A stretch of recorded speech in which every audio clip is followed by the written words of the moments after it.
Hi, everybody. I thank you for the time to be able to present this to you in video, and I will start with my title. So, ambidexterity in technology sourcing, the moderating role of absorptive capacity. I had to look up a few words. I did not understand what ambidexterity meant in terms of technology. Past the be able to do multiple thumb controls with gaming, and then what absorptive capacity meant. The idea of ambidexterity was a company being able to use insourcing and outsourcing for both new and known technology. And then absorptive capacity is the firm's ability to recognize how they're going to be able to choose whether they insource or outsource for either new or known technology. So, the idea of technology sourcing has been something of a thought that the researchers Rothenmeier and Alexandria identified that they had. There was a gap in this knowledge of research, and so even though the manufacturing sector accounts for more than 90% of technology innovations, they have concluded that how firms and organizations go about doing this is a gap in the research, and so their goal is to go about identifying and filling this gap in. Again, Rothenmeier and Alexander describe how the term ambidexterity relates to the firm's technology sourcing strategy, and this is all about to improve the organization. And they define organizational ambidexterity as the ability of a firm to simultaneously explore and exploit. So in this idea, you see the table here of identifying the differences between exploitation and exploration, along with what is identified as the technology boundary and the organizational boundary. This table the researchers came up with in order to organize how organizations choose to find new technology, which is the exploration of technology, with either external or internal resources, and whether they exploit technology, which is known technology, through internally or externally. The idea of an organization to be ambidextrous, they have to be able to reconcile internal tensions, and this was something the researchers identified that might come about as a result of choosing to outsource or see an external resource for technology, or whether they chose to insource and how that extra work was going to be placed onto the researchers. In order to be able to understand these terms a little bit more, I have this YouTube video for you.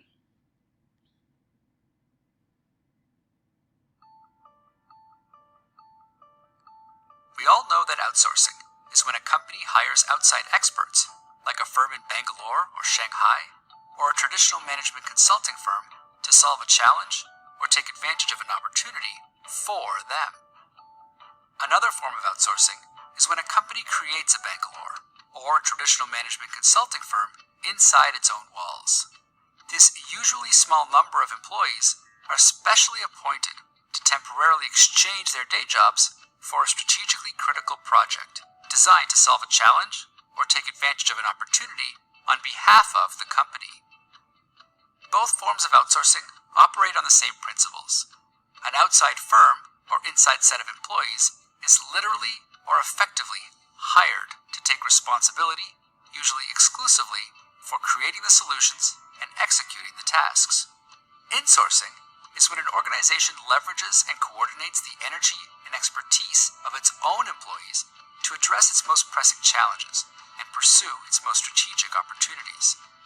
This collaborative of full-time employees shares responsibility for all of the work.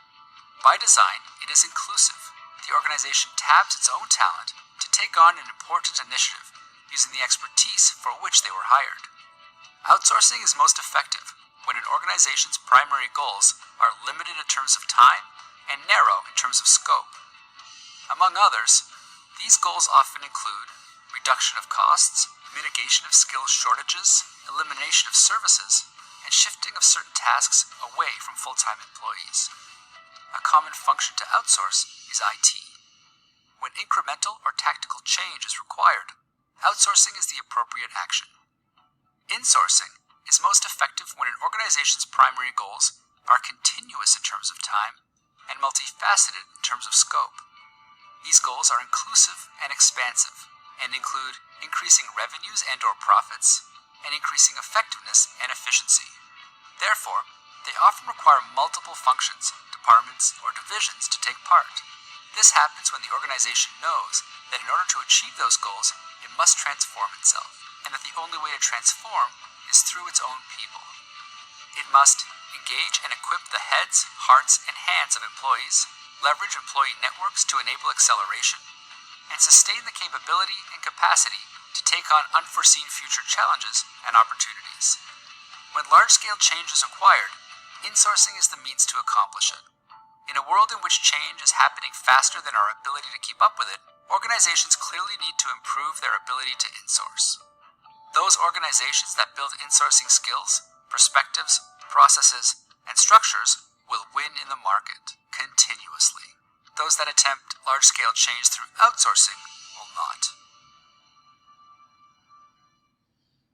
So this video is a little bit biased on the idea of insourcing, but what's important to know is that the tensions that it recognizes, where if the insourcing information or insourcing of the new technology or of the known technology is not easily identified or motivated by the staff, then we can have the problem of the people thinking about their work. So our new insourcing policy means you'll have to do all the work versus and continuation of what the staff is also doing on top of their original work.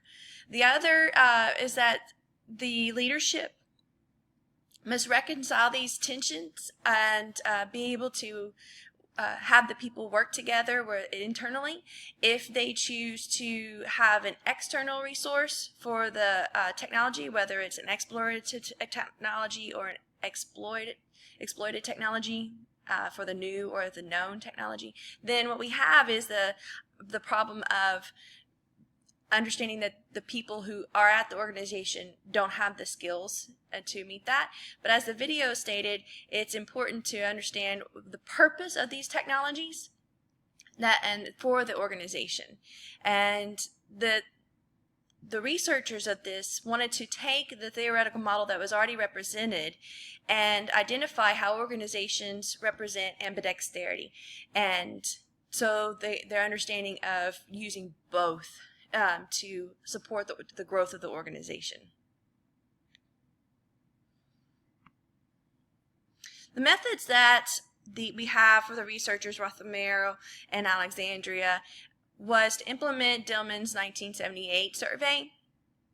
And they went through from 1999 that the Security Exchange Commission had identified 4,768 firms.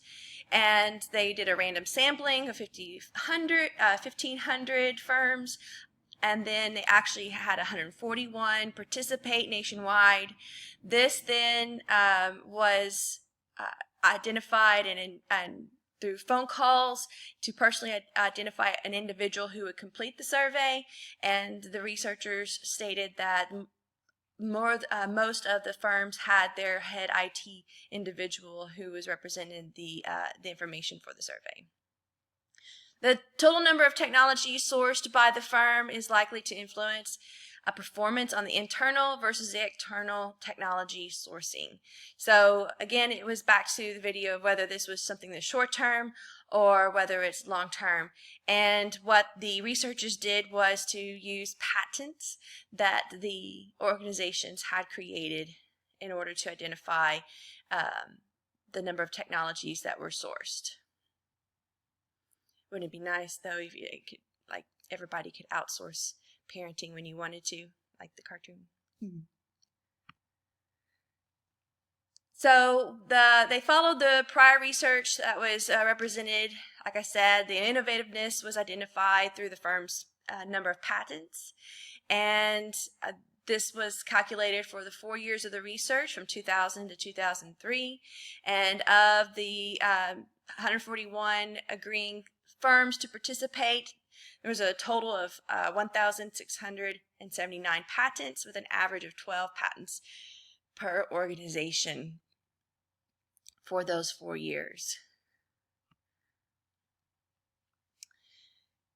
In regards to the Rothermere and Alexandria, they hypothesized that the firm's absorptive capacity would positively moderate the relationship between the sourcing mix, whether they outsourced or insourced, and also the firm's performance. They state that the absorptive capacity is typically developed through continuous funding and engaging the research and development over time, which we know, pardon me, is best represented from the end sources for a long time motivation of the employees. This research also creates a knowledge about what the organization has available in terms of resources from its employees. And we have the total technology sourcing, which we know as known, which is exploitive, and new, which is explorative technology. The average sample firm sources 51% of the technology is outsourced. When differentiating by the type, so we have 46% of the exploited technology comes internally, and 56% of the explorative technology is external. And the idea behind the researchers is that when it's known technology that the employees are using, then they are able to be innovative in how they can redesign the technology or reuse the technology. If it's something new, then it's easier to think out the box for somebody who is not continually in the box. So they outsource more. The results indicated that the stronger internal tension exists in both types of technology are produced concurrently in a firm's technology sourcing strategy. So no matter what happens, the leaders have to be able to identify the tension within the employees, whether it's outsourced, so they're not capable of identifying the research, or whether it's insourced, where they have more stress added to their workload. And again, to remind you all about absorptive capacity is that firm's ability to see value in the new and external information, to be able to use it, and then figure out how to find its innovative capabilities within the organization.